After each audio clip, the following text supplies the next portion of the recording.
Hello friends, स्वागत है आपका मेरे चैनल में। और आज मैं जिस प्लांट के बारे में बात करने जा रही हूँ वो है मधुमालती, जिसे रंगून क्रीपर भी कहते हैं, जो आप मेरे वीडियो में देख रहे हो। ये जो मेरा प्लांट है ये करीब 8-7 साल पुराना है, काफ़ी साल पुराना है। और ये आप देख रहे होगे ट्रेलिस जो मैंने क्रिएट किए हैं, जो बिल्कुल नेट जैसा आपको दिख रहा है, वो बहुत ही पुराना है। और ऐसे क्रिएट किया गया है कि क्योंकि ये घर जो है वो रोड पे है, तो रोड पे जो आने जाने वाले लोग हैं उनको भी डिस्टर्बेंस ना हो। जो सिग्निफाइड एक एरिया है उसमें उसे अरेंज कर दिया गया ट्रेलिस को, एक फ्रेम को। उस पे ये जो क्रीपर प्लांट है बिल्कुल अच्छे से उसने ऑक्यूपाई कर लिया है स्पेस को। और बहुत ज़रूरी है कि प्रूनिंग का ध्यान रखना बहुत ही ज़रूरी है, क्योंकि ये कहीं से भी ब्रांचेस इसके निकलते हैं, तो ये प्रूनिंग मेंटेनेंस भी बहुत ज़रूरी है। तो कुछ ज़रूरी चीज़ इसके बारे में मैं बात करूँगी। ये क्योंकि क्रीपर प्लांट है, और नॉर्मल प्लांट ही क्रीपर प्लांट होते हैं। जो हाइब्रिड प्लांट होते हैं वो क्रीपर प्लांट नहीं होते, वो बिल्कुल वर्टिकल पोजीशन में स्टैंड करता है। हार्डली वो 2 फीट से 2.5 फीट तक उसका लेंथ जाता है, उससे ज़्यादा नहीं जाता है।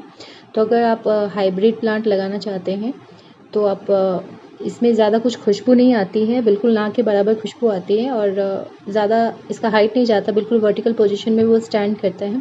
बट अगर आप नॉर्मल प्लांट बाई करते हैं then it will give you best result as you have expected. Like खुशबू जो इसकी प्लांट की है, जो दिन के वक्त तो ना के बराबर होती है, बट हाँ यस, रात में इसकी खुशबू जो आप एक्सपीरियंस करोगे ना, मतलब मैं बता नहीं सकती, बहुत अच्छी खुशबू आती है। जब वहाँ से आप गुजरोगे तो आपको लगेगा ये जन्नत है। तो खुशबू इतनी ज़्यादा होती है, लेकिन वो नॉर्मल प्लांट में ही सिर्फ होती है। इसके साथ ही इसकी केयर की अगर मैं बात करूँ, तो अगर आप नॉर्मल प्लांट रखते हैं तो इसके लिए बहुत ज़रूरी है आप नीचे ग्राउंड में, अगर आपके घर में या लॉन में आसपास स्पेस है, स्पेशली गेट के पास, मेन गेट के पास, तो आप वहाँ पे इसे प्लेस करें। और क्योंकि ये लो मेंटेनेंस वाला प्लांट है, इसके केयर के लिए बहुत ज़्यादा परेशानी नहीं उठानी पड़ेगी आपको। बस इसे अगर नीचे आप रखते हैं तो फिर बिल्कुल निश्चिंत रहिए।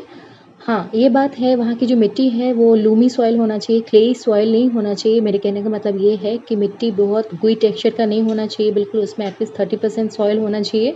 और बाकी का जो गोबर की खाद है, वर्मी कंपोस्ट है, वो सब तो होना ही चाहिए इसके बेटर ग्रोथ के लिए। और क्योंकि ये समर फ्लावरिंग प्लांट है, तो जो समर का जो पीक सीज़न होता है, जो एक मंथ होता है, मैं कहती हूँ मार्च से लेकर के अक्टूबर तक, ये बहुत अच्छा ब्लूम करता है, ये बहुत अच्छा ग्रो करता है, बहुत सारी फ्लावरिंग करता है। ये प्लांट का जो फ्लावर है, जैसे जैसे ये मैच्योर होता है इसके कलर्स चेंज होने लगते हैं। फर्स्टली आप देखोगे, एक्सपीरियंस करोगे, ये वाइट कलर का फ्लावर देगा, फिर धीरे धीरे it will turn pink, and finally it will turn red जैसे जैसे ये कम्प्लीटली मैच्योर होता है। तो ये एक बेल प्लांट है, इसे आप जैसे चाहो वैसे आप इसका लुक क्रिएट कर सकते हो। इधर आप अपने छत पे भी उसे चढ़ा सकते हैं। इसके साथ ही मैं अगर बात करूँ इसमें पानी डालने की, तो इसमें पानी बहुत ज़्यादा भी नहीं होना चाहिए और बहुत कम भी नहीं होना चाहिए। मैं कहने का मतलब कि ओवर वाटर नहीं होना चाहिए और बिल्कुल अंडर वाटर भी नहीं होना चाहिए। आपको बस मॉइस्चर मिट्टी में मेंटेन रखना है, बिल्कुल सूखा भी नहीं होना चाहिए, नहीं तो पत्ते येलो टर्न होकर के बिल्कुल गिर जाएंगे। और बहुत ज़्यादा अगर वाटर लॉगिंग होगा तो भी पत्ते बिल्कुल येलो कलर के होकर के वो गिर जाएंगे। तो ये आपको पानी का ख्याल रखना है। अगर आप पॉट में रखते हैं, नॉर्मल प्लांट है, तो पॉट का साइज़ मेरे ख्याल से बड़ा होना चाहिए एटलीस्ट।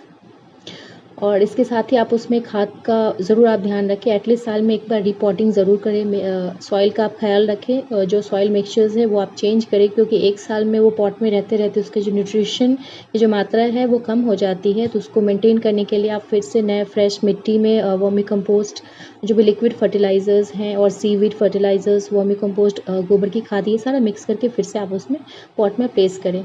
और कभी कभी आप जैसे स्प्रिंग सीज़न स्टार्ट होती है, तो जो लिक्विड फर्टिलाइज़र्स होते हैं, बनाना वाला या सरसों का जो फर्मेंटेड वाटर होता है, वो आप इस्तेमाल करें, तो ये बहुत ज़्यादा फ्लावरिंग करेगा। और इसे 6 आवर्स की डायरेक्ट सनलाइट मिलना बहुत ही ज़रूरी है, अदरवाइज़ ये कहीं कहीं पे आप देखोगे ये प्लांट फ्लावरिंग नहीं करता है, बिल्कुल बुशी लुक तो हो जाता है, बहुत सारे लीफ होते हैं, बट फ्लावरिंग बहुत कम करता है। तो ये आपने ध्यान रखना है कि इसे डायरेक्ट सनलाइट मिलना एटलीस्ट 6 आवर्स का बहुत ही ज़रूरी है। इसके बहुत सारे मेडिसिनल एस्पेक्ट्स भी हैं, बहुत सारे मेडिसिनल इसके फ़ायदे भी हैं, जैसे कि अल्सर में ये इसके लीफ जो हैं वो हेल्प करती है इसे क्योर करने में। इसके साथ साथ हेडेक में, स्वेलिंग में इसके जो लीफ हैं वो बहुत ही काम आते हैं इसे क्योर करने में। ज़रूरी बात है इसका वो है प्रूनिंग। जैसे ही मानसून फिनिश होता है, ऑटमन सीज़न स्टार्ट होता है, प्रूनिंग ज़रूर करें, ताकि मार्च आते आते ये बहुत सारे नए ब्रांचेस डेवलप करना शुरू करे और फ्लावरिंग स्टार्ट हो जाए तो ऑटमन सीजन में आपने प्रूनिंग करना बहुत ही ज़रूरी है। जिस तरह का आप शेप क्रिएट करना चाहते हैं, बहुत ज़्यादा प्रूनिंग नहीं होना चाहिए।